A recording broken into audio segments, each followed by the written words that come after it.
So by adding row 1 and row 3 together, we were able to get zeros like we wanted, but then we lost our 1. We still need this to be a 1. So the way that we can change it back to a 1 is we can say R1 times 1/2 can give us a new R1.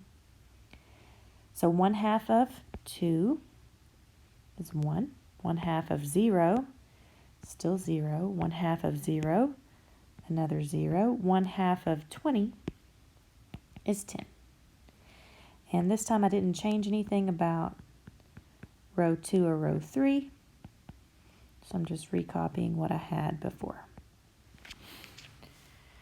So now if I want to make a 0 here, all I would need to do is take row 3 and add -1 times row 1 to give me a new row 3. So I'm going to take 1. 1 plus -1 times 1 is 0.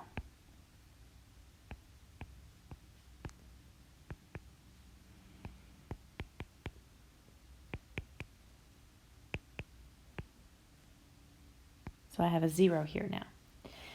Then 1 plus -1 times 0 is still 1.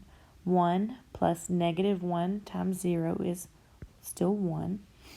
20 plus -10 is 10. Okay, so we're getting closer all the time.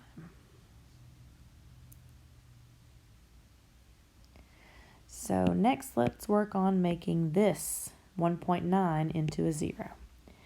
So to do that, I need to add row 2 to -1.9 times row 3 to give me a new row 2.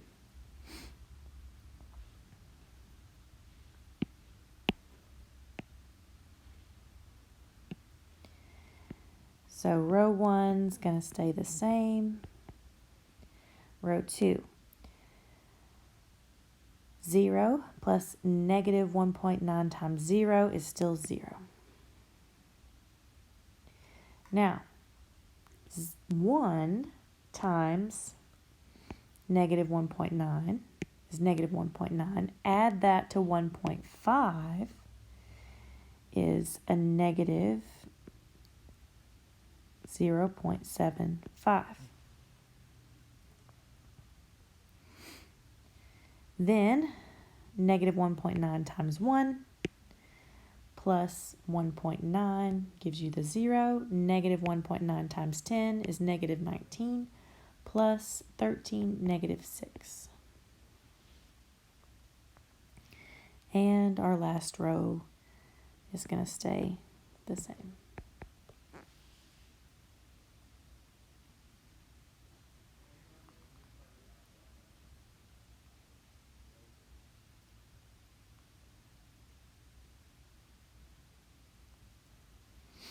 Then let's work on making this into a 1. So we need to say 1 over -0.75 times R2 is going to give us a new R2.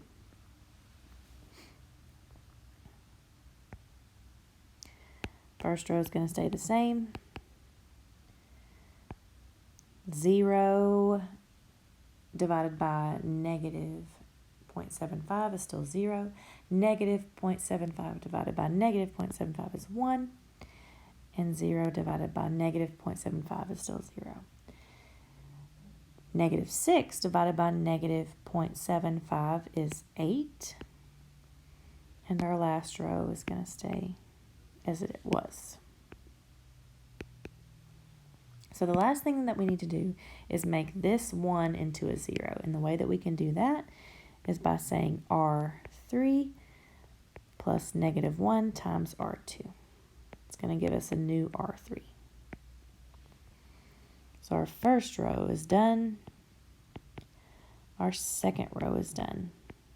Working on the third row. So negative 1 times 0 plus 0 is 0. Negative 1 times 1, negative 1 plus 1, 0. Negative 1 times 0, 0, plus 1, 1. Negative 1 times 8. Negative 1 times 8, negative 8. Negative 8 plus 10 is 2. So now it's done. See how we have the 1s along the main diagonal like we wanted. Remember that the first slot is for X, the second slot is for Y, the third slot is for Z, and these are your answers over here. So this means that X is 10, Y is 8, and Z is 2. And that's your answer.